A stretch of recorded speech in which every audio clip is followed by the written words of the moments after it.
Hello friends, welcome to my YouTube channel. आज हम हिंदी व्याकरण में संज्ञा देखेंगे कि संज्ञा क्या होती है, संज्ञा के कितने भेद होते हैं, कौन कौन सी संज्ञा होती हैं, इसके बारे में हम आज की क्लास में जानेंगे।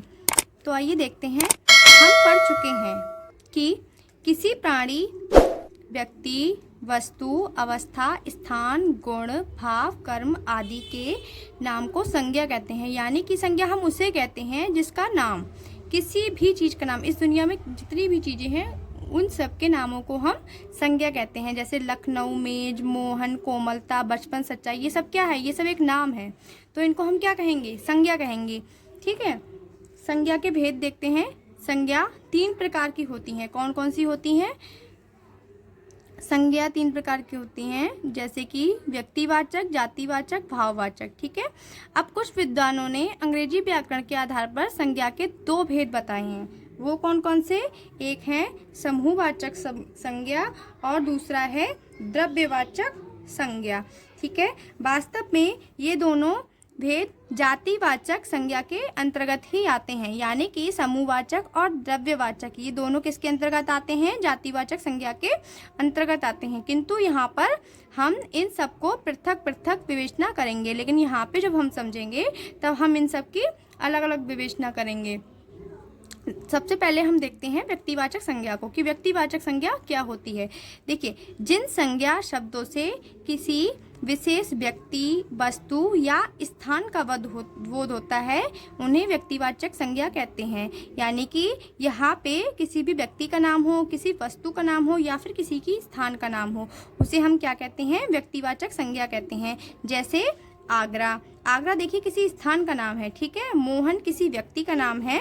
ठीक है, गंगा ये किसी नदी का नाम है। ताजमहल ये किसी स्थान पर स्थित है। हिमालय, ठीक है, ये सब क्या है? ये सब नाम है। तो ये सब किसके अंतर्गत आएंगे? व्यक्तिवाचक संज्ञा के अंतर्गत आएंगे। आगे देखते हैं, इन शब्दों में से एक ही व्यक्ति, वस्तु या स्थान का बोध होता है। ठीक है, नेक्स्ट हम देखते हैं जातिवाचक संज्ञा। ठीक है, जातिवाचक संज्ञा क्या होती है? जिन संज्ञा शब्दों में से एक ही प्रकार की सभी वस्तुओं या प्राणियों का बोध होता है उन्हें जातिवाचक संज्ञा कहते हैं। एक ही प्रकार की वस्तुएं हों, सब कोई भी हो, एक ही प्रकार की होनी चाहिए, चाहे वो वस्तुओं हो, प्राणियों हो, कुछ भी हो। जैसे कि कुत्ता है, बिल्ली है, गांव, पशु, नगर, लड़का, आम, पहाड़। अब देखिए, इन शब्दों में किसी एक ही व्यक्ति, वस्तु या स्थान का बोध नहीं होता। ये सभी काफ़ी संज्ञा में होते हैं। अब जैसे काफ़ी सारे कुत्ते हैं, ठीक है, तो वो कुत्ता है, बिल्ली है, ये सभी 1-2 नहीं, ढेरों की संख्या में मिलते हैं। ठीक है, उसी को हम क्या कहते हैं? जातिवाचक संज्ञा कहते हैं। जो 1-2 में नहीं मिलते, ढेरों की संख्या में मिलते हैं। इस प्रकार ये पूरी जाति को प्रकट करते हैं। यानी कि जो पूरी जाति को प्रकट करते हैं उसी को हम क्या कहते हैं? जातिवाचक संज्ञा कहते हैं। जैसे कि गांव है, 1-2 लोग तो होते नहीं है, उसमें कई सारे लोग होते हैं ढेरों की संख्या में, तो ये क्या हो जाएगा? जातिवाचक हो जाएंगे। ठीक है, ऐसे नगर है, लड़का। अब देखते हैं भाववाचक संज्ञा। भाववाचक संज्ञा क्या होती है? जिन संज्ञा शब्दों से अवस्था, गुण, कार्य का बोध होता है। यानी कि ऐसे शब्द जिनसे किसी भी अवस्था, गुण और कार्य का बोध होता हो वह भाववाचक संज्ञा कहलाते हैं। जैसे अच्छाई, अच्छाई क्या है? एक गुण है। बचपन, बचपन क्या है? अवस्था है। पढ़ाई, पढ़ाई भी क्या है? एक गुण है। चढ़ाई, वीरता, मिठास, लिखाई, ये सब क्या है? अवस्था, गुण या कार्य हैं। इनको हम क्या कहते हैं? भाववाचक संज्ञा कहते हैं। जैसे इन शब्दों में बचपन अवस्था का बोध कराता है। बचपन क्या करा रहा है? अवस्था का बोध करा रहा है। जैसे अच्छाई, वीरता और मिठास गुण का बोध कराता है, तथा पढ़ाई, चढ़ाई और लिखाई कार्य का बोध करा रहा है, क्योंकि ये सब पढ़ाई करना, चढ़ाई करना, लिखाई करना, ये सब कार्य हैं। ठीक है, तो भाववाचक संज्ञा का केवल अनुभव किया जा सकता है। यानी कि भाववाचक जो संज्ञा होती हैं हम केवल उनको अनुभव कर सकते हैं। जैसे कि देखिए, बचपन है, हम केवल अनुभव कर सकते हैं उसको। ठीक है, पढ़ाई, लिखाई, चढ़ाई सबको हम क्या कर सकते हैं? अनुभव कर सकते हैं। इसे देखा या छुआ नहीं जा सकता। ठीक है, पढ़ाई को क्या हम छू सकते हैं? नहीं छू सकते। चढ़ाई को छू सकते हैं? नहीं छू सकते। बचपन को छू सकते हैं? नहीं छू सकते। तो यह सब क्या है? भाववाचक संज्ञा है। ठीक है, ना ही तो हम इनको देख सकते हैं, ना ही हम इनको छू सकते हैं, केवल हम इनको महसूस कर सकते हैं। इन्हीं को हम क्या कहते हैं? भाववाचक संज्ञा कहते हैं। ठीक है, नेक्स्ट आता है हमारा समूहवाचक संज्ञा। समूहवाचक संज्ञा क्या होती है? जिस संज्ञा शब्द में से अनेक वस्तुओं या प्राणियों के समूह का बोध होता है, यानी कि इन संज्ञा शब्दों में किसी भी वस्तुओं का बोध होता है या फिर प्राणियों के समूह का बोध होता है, वही क्या कहलाते हैं? समूहवाचक संज्ञा कहते हैं। समूह का बोध कराने वाले को क्या कहते हैं? समूहवाचक संज्ञा। आप देखिए जैसे कक्षा एक समूह के रूप में, क्योंकि उसमें काफ़ी सारे लोग होते हैं। सेना में काफ़ी सारे लोग होते हैं, एक समूह का बोध करा रहा है, तो ये क्या है? समूहवाचक है। जैसे सभा है, परिवार, आप देखिए परिवार में काफ़ी सारे लोग होते हैं, चाचा, मामा, पापा, भाई, बहन, ये सब परिवार के लोग होते हैं, तो ये एक समूह होता है पूरा, ठीक है। तो ये समूहवाचक संज्ञा कहलाएंगे। गोष्ठी है, भीड़ है, बाजार, ठीक है। अब देखिए ये सभी समूह को प्रकट करते हैं। एक वस्तु या व्यक्ति के लिए इन्हें प्रयुक्त नहीं किया जा सकता, ठीक है। केवल एक चीज के लिए हम इसको प्रयोग नहीं कर सकते। कक्षा एक छात्र से नहीं बनती है, ठीक है, इसमें अनेक छात्र होते हैं, देखा आपने। इसी प्रकार सेना में अनेक सैनिक होते हैं, सभा, परिवार, गोष्ठी और भीड़ में अनेक लोग होते हैं, बाजार में अनेक दुकानें होती हैं, ठीक है। जहाँ पर अनेक चीजें होती हैं उनको क्या कहते हैं? समूह कहते हैं। अब नेक्स्ट हम देखते हैं द्रव्यवाचक संज्ञा। जिस संज्ञा शब्द से ऐसे पदार्थ का बोध होता है जिसका परिणाम तो जाना जा सकता है, ठीक है, उसका परिणाम जाना जा सकता है किंतु उसकी गिनती नहीं की जा सकती, ठीक है। ऐसे पदार्थ का इसमें बोध होता है जिसका हम परिणाम तो जान सकते हैं लेकिन हम उसकी गिनती नहीं कर सकते, उसे ही हम क्या कहते हैं? द्रव्यवाचक संज्ञा कहते हैं। जैसे सोना, अब क्या सोना को हम गिन सकते हैं? नहीं गिन सकते ना, केवल हम इसको परिणाम को जान सकते हैं कि कितना है कितना नहीं है। ऐसी चांदी, लोहा, तांबा, कांच, जल, ठीक है, जल को का हम गिनती कर सकते हैं, जल की कितना जल है? नहीं कर सकते ना, क्योंकि केवल हम इसको परिणाम को जान सकते हैं। ऐसी हवा, घी, दूध, चाय, अन्न, घास, आटा, तेल आदि, इन सबको क्या हम गिन सकते हैं? नहीं गिन सकते ना, केवल हम इसको परिणाम को जान सकते हैं, ठीक है। तो इसको क्या कहेंगे हम? द्रव्यवाचक संज्ञा कहेंगे। इन संज्ञाओं का प्रायः बहुवचन में प्रयोग नहीं होता, ठीक है। ये जैसे पानी है तो क्या पानी को हम पानी ये कह सकते हैं? नहीं कह सकते ना, पानी कितना भी हो हम उसको सिर्फ पानी ही कहेंगे। ऐसे ही कांच है, कांच कितने भी हों हम उसको सिर्फ कांच ही कहते हैं, कांच ये नहीं कहते हैं, इसका बहुवचन में प्रयोग नहीं होता है। इनसे पूर्व परिणामवाची शब्दों का प्रयोग तो होता है, जैसे थोड़ा सोना, ये तो कह सकते हैं हम थोड़ा सोना। अब हम ये कह दें एक सोना, दो सोना, ऐसे थोड़ी ना कहेंगे।